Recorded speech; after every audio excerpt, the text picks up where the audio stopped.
जरा सोचिए कि आप अपनी गर्लफ्रेंड के मुंह पर कैश का बंडल मारकर ब्रेकअप कर लेते हैं और 10 साल बाद जब आप कैंसर से लड़ रहे होते हैं और आपके सिर के बाल उड़ चुके होते हैं, तब हॉस्पिटल में वही लड़की आपकी डॉक्टर बनकर सामने आ जाती है। ई कौनो नॉर्मल कहानी ना। आज की कहानी में सच्चा प्यार मौत को भी हरा देगा। आखिर वो लड़की आपन पूरा करियर काहे बदल दी हलस। चलिए ये इमोशनल सफर शुरू करते हैं। जिस दिन ये सब खत्म भयल, ठीक हमारे फ्रेंड्स के पूरे ग्रुप के सामने मैंने कैश का एक बड़ा बंडल निकाला और एक पूरे बेवकूफ की तरह उसे सीधे ओकरा सामने पटक देनी। लिन सुई सुई, चलो यहीं खत्म करते हैं, मेरा मजा पूरा हो गया। ओकरा बाद जवन सन्नाटा छाइलो में लिन सुई सुई नाथ रॉयल और ना ही कवनो तमाशा किलस। बस नीचे झुकली पैसा उठोली, ओकरा के झाड़ली और भारी आवाज में जवाब में बस एक शब्द कहली। उस गर्मी के खत्म होने के बाद लिन सुई सुई यूनिवर्सिटी जाने वाली ट्रेन में चढ़ गई, एक ब्राइट फ्यूचर की ओर बढ़ते हुए, जबकि हम अकेले विदेश चले गए एक लंबे और थकाने वाले मेडिकल ट्रीटमेंट के लिए।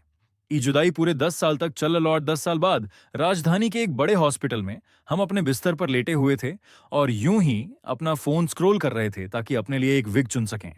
जोरदार मेडिकल ट्रीटमेंट के कारण हमारे से उबले हुए अंडे की तरह एकदम गंजा और चिकना हो गए रहे। ये वाली एक कूल शेड जिसमें हल्के घुंघराले बाल हैं, काफी अच्छी लग रही है। अचानक मेरे वार्ड का दरवाजा खुला, एक ठंडी हल्की खुशबू जिसमें डिसइंफेक्टेंट की महक भी मिली हुई थी अंदर आ गई। मैंने अपने आप ऊपर देखा और हमारा नजर दो ठंडी बेपरवाह आंखों से टकरा गई। उस पल समय थम सा गया। लिन सुई सुई एक सफेद लैब कोट पहने मेरे सामने खड़ी थी। वो इतना अचानक सामने आई कि ओकरा बगल में खड़ी नर्स को तो जैसे पता ही नहीं चला। प्रोफेसर लिन, ये हमारे सबसे नए पेशेंट हैं लू शिंगजो। जिस पर लिन सुई सुई ने मेरी तरफ देखा, हमारा दिमाग पूरी तरह से सुन्न पड़ गया। मेरा फोन लगभग मेरे चेहरे पर ही गिरते गिरते बचा।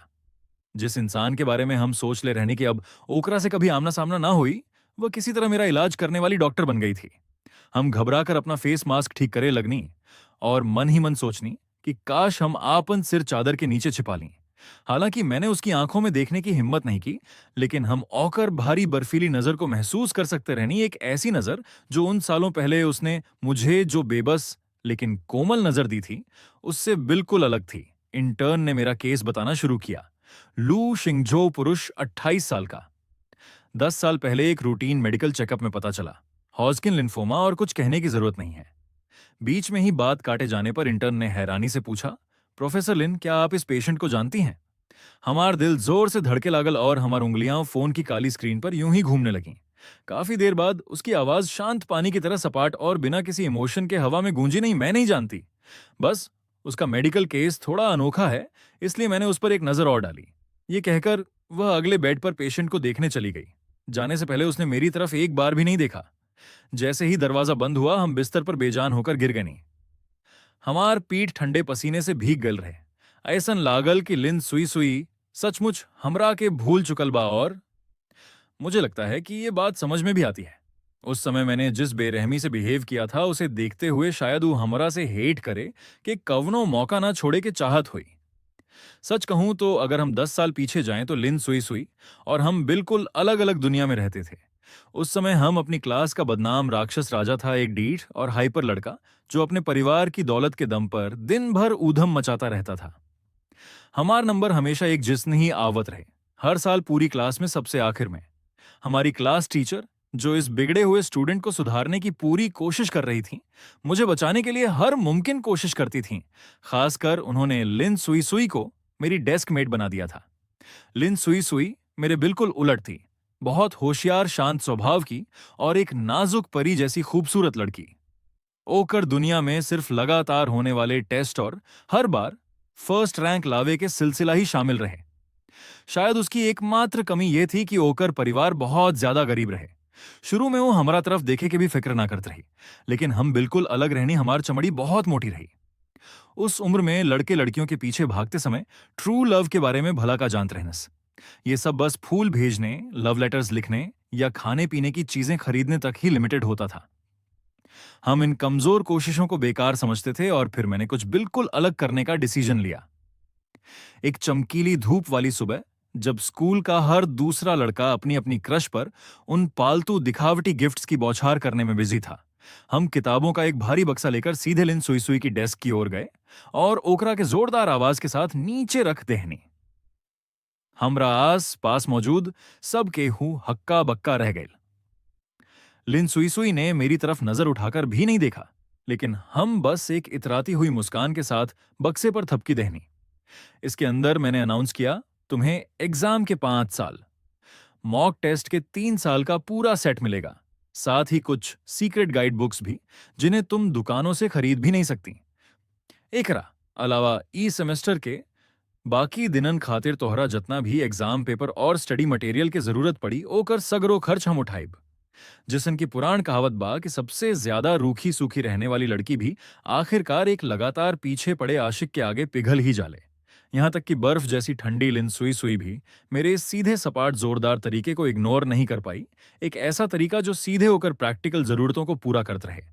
सेमेस्टर खत्म होने से पहले ही हम दूसरों की नजर में परफेक्ट कपल बन चुके थे। उस सचमुच बहुत खूबसूरत दिन रहे। हम वो तरह के इंसान बानी जेकरा आमतौर पर टीचर्स के लेक्चर सुनना बिल्कुल पसंद ना होला। जैसे ही हम उन्हें सुनते हैं मुझे नींद आने लगती है। बाकिर जब भी लिन सुई सुई आपन कलम उठावत हमरा सिर पर हल्के से थपकी देत और एक सख्त चेहरे के साथ कहत कि लू शिंगझो सवाल को देखो, तो हम तुरंत चौकन्ना होकर पूरी तरह जाग जाते रहनी। हम बस आपन डेस्क पर पसरल रहत रहनी सवाल को पढ़ने का नाटक करते रहता, जबकि चोरी छिपे होकर प्रोफाइल पर नजरें गड़ाए रहता। उन गर्मियों की दोपहरों में सूरज की रोशनी पर्दों के छेदों से छनकर ओकरा चेहरा पर पड़त रहे हम हर छोटी से छोटी चीज, यहां तक कि उसकी त्वचा पर मौजूद बारीक मुलायम रोएं भी पूरी क्लैरिटी के साथ देख सकते रहनी। सवाल को देखो, मेरी तरफ घूर क्यों रहे हो? जवाब मेरे चेहरे पर नहीं लिखा है। वो हमेशा हमरा के डांटते और शर्म से होकर कान सुर्ख लाल हो जात, क्योंकि तुम सवाल से ज्यादा खूबसूरत हो। हम एक शरारती मुस्कान के साथ जवाब देते रहनी। उनके स्ट्रिक्ट ट्यूशन के तरीके से हम, जो हमेशा क्लास में सबसे पीछे रहने वाला लेजी स्टूडेंट था, चमत्कारिक रूप से चीजें समझने लगा। सिर्फ 1 साल में हमारा टोटल स्कोर 100 से ज्यादा अंकों से इंप्रूव हो गई। कॉलेज के एंट्रेंस एग्जाम से ठीक पहले हमनी के चीन का एक बहुत बड़ा मैप भी खरीदा। लिन सुई सुई ने एक लाल पेन लिया, राजधानी शहर के चारों ओर एक गहरा गोला बनाया और फिर उसे एक सीधी रेखा से हमारे छोटे से शहर से जोड़ दिया। लू शिंगझो, उसने कहा, हमारी एक डील है, हम राजधानी में मिलेंगे। कोई बहाना नहीं, हम साथ में कॉलेज जाएंगे। उसकी आंखें चमक उठी, रात के आसमान के तारों से भी ज्यादा तेज। डील पक्की, छोटी उंगली की कसम, जो भी पीछे हटेगा वो पिल्ला कहलाई। जवानी के उस जोश भरे पल में हमारा सच में यकीन रहे कि फ्यूचर मेरी मुट्ठी में बा। काश बाद में वो मनहूस मेडिकल चेकअप न भइल होत। उल्टी की जोरदार लहर मुझे वापस हकीकत में खींच लाई। मैंने टॉयलेट बोल को कसकर पकड़ लिया। उल्टी के जोर से मेरी आंखों के आगे अंधेरा छा गया। मेरा दोस्त, जो बहुत ज्यादा परेशान था, डॉक्टर को ढूंढने जाने लगा, लेकिन मैंने उसे रोकने के लिए ओकर हाथ पकड़ लेनी। मत जाओ। अगर लिन सुई सुई ने मुझे पुराने दिनों वाला कमीना पहचान लिया, तो वो शायद अपनी पावर का इस्तेमाल करके मुझसे बदला लेगी। वह सिर्फ अपनी भड़ास निकालने के लिए मुझसे 100 राउंड फिजियोथेरेपी करवाएगी। मेरे मुंह से ई शब्द निकल ही रहे कि मेरे पीछे से एक ठंडी साफ आवाजन सुनाई दी, तुम्हें किसने बताया कि तुम्हें सिर्फ 100 राउंड फिजियोथेरेपी करनी पड़ेगी? हम पूरी तरह से जम गए, नहीं पीछे मुड़े के हमार हिम्मत ही ना भील। उस रात जब नर्स मुझे इंजेक्शन लगाने आई, तो उसने मुझसे गपशप करते हुए कहा कि यह अजीब बात है, प्रोफेसर लिन आमतौर पर एडमिनिस्ट्रेटिव मामलों में दखल नहीं देती, लेकिन इस बार उन्होंने खास तौर पर निर्देश दिए हैं कि तुम्हें वे इंपोर्टेड बहुत महंगे पेन किलर ही दिए जाए। वैसे क्या तुम्हें पता है, प्रोफेसर लिन सच में एक जीनियस हैं। उन्होंने अपनी बैचलर की पढ़ाई के बाद बिना किसी ब्रेक के सीधे पीएचडी कर ली। हम सुन ले बानी कि वो डीन के बेटे से शादी करे वाली बॉडी, वह अमेरिका से पढ़ी हुई डॉक्टर हैं। टैलेंट और खूबसूरती का एक बेहतरीन कॉम्बिनेशन। मेरे बचपन के दोस्त के चेहरे पर आई मुस्कान जम गई। वो अजीब नजर से मेरी तरफ देखलस। मैंने अपने हॉस्पिटल गाउन पर लटकते एक ढीले धागे को छेड़ा और एक कड़वी मुस्कान दी। रहने दो, उसके सामने एक शानदार फ्यूचर फैला हुआ है, जबकि हम एक टूटे फूटे एक ही तख्ते वाले पुल को पार करने में फंसल बानी। ओकरा बाद लिंग सुई सुई फिर कभी नजर नहीं आई। तब तक नहीं जब तक मुझे हॉस्पिटल से छुट्टी नहीं मिल गई। मेरे दोस्त ने बीजिंग में जमीन पर बना एक पुराना अपार्टमेंट किराए पर लेने में मेरी मदद की, जिसमें एक आंगन भी था। जैसे ही हम वहां शिफ्ट होते रहनी, मेरी हाई स्कूल की क्लास प्रेसिडेंट कुछ पुराने क्लासमेट्स के साथ आ गई और खुद ही खाने के लिए रुक गई।